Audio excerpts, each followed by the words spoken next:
প্রিয় দর্শক বন্ধু, আজকের ভিডিওতে নিয়ে চলে এসেছি পরকীয়া মহিলা চেনার উপায়। পরকীয়া মেয়ে চেনার লক্ষণগুলোই বা কী? পরকীয়া কী প্রথমে জেনে নেওয়া যাক। পরকীয়া কী?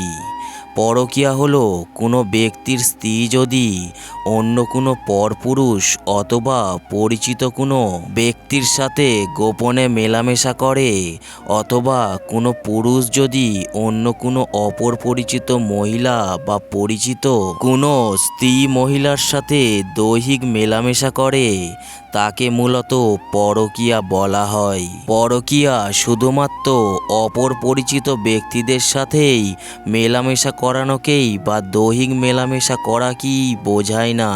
এটি পরিচিত ব্যক্তিদের মধ্যেও হতে পারে, অথবা পাড়া বা দূরবর্তী কোনো ব্যক্তির সাথেও ওই পরকীয়া লিপ্ত হতে পারে।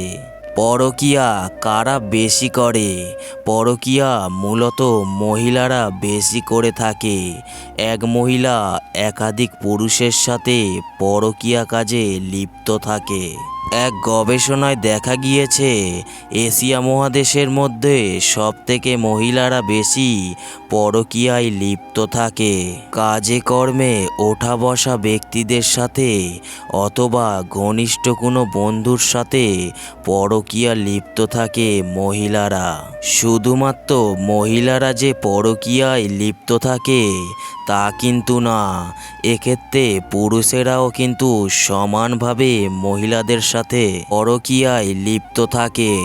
এই ক্ষেত্রে ঘনিষ্ঠ কোনো মহিলার সাথে অথবা নিজের স্ত্রী অন্য কোনো ব্যক্তির সাথে কিন্তু পরকীয়াতে লিপ্ত থাকে। বাংলাদেশে, ইন্ডিয়া সহ এই রাষ্ট্রগুলোতে মূলত স্বামী পুরুষ উভয় ব্যক্তিদের সাথে কিন্তু পরকীয়ায় লিপ্ত থাকে। অনেক ফ্যামিলিতে দেখা যায় যে একজন স্বামী আর একটা অপর কোনো মহিলার সাথে পরকীয়ায় লিপ্ত থাকে, আবার তার স্ত্রী অন্য কোনো ছেলের সঙ্গেও কিন্তু পরকীয়াতে লিপ্ত থাকে। এক্ষেত্রে বয়সে ছোট অথবা বয়সে অধিক বড় ব্যক্তিদের সাথেও কিন্তু পরকীয়া করে থাকে। তাই বিশেষ গবেষণাতে দেখা গিয়েছে যে শুধুমাত্র মহিলারাই বেশি মাত্রায় পরকীয়াতে বেশি লিপ্ত থাকে। পরকীয়া করলে কি হয়? পরকীয়া করলে সংসার নষ্ট হয়ে যায়। ভালো ঘনিষ্ঠ সম্পর্ক অথবা স্বামী স্ত্রীর সাথে ভালো বোঝাপড়া একটি সম্পর্ক নষ্ট হয়ে যেতে পারে। পরকীয়া মূলত ছেলে করে থাকলে ছেলের সংসার ধ্বংস হয়ে যেতে পারে। এমনকি ওই মহিলা সেই সংসার ছেড়ে চলে যেতে পারে।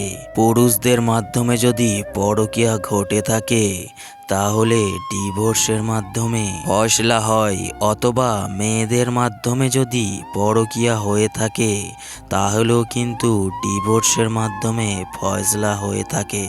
পরকীয়ায় যারা লিপ্ত থাকে তারা মূলত সংসারে অশান্তি নিয়ে তারা বসবাস করে।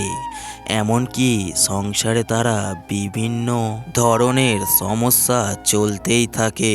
পরকীয়া করলে সমাজে তারা লাঞ্ছিত বা লজ্জিত হয়, এমনকি নিজের ফ্যামিলি এবং পরিবেশের ওপরেও কিন্তু লজ্জার শিকার হতে হয়। পরকীয়া সমাজ একটি জঘন্যতম পাপ কাজ এবং জঘন্যতম লজ্জিত একটি কাজ, যে কোনো মানুষের মাধ্যমেই ঘটতে পারে। যদি কোনো মানুষ পরকীয়া করে বা কী জন্যে করে সেই লক্ষণগুলো কিন্তু আমি এই ভিডিওতে বলে দিয়েছি। আর এই চ্যানেলে যদি আপনি নতুন এসে থাকেন তাহলে এই চ্যানেলটিকে সাবস্ক্রাইব করে পাশে থাকবেন।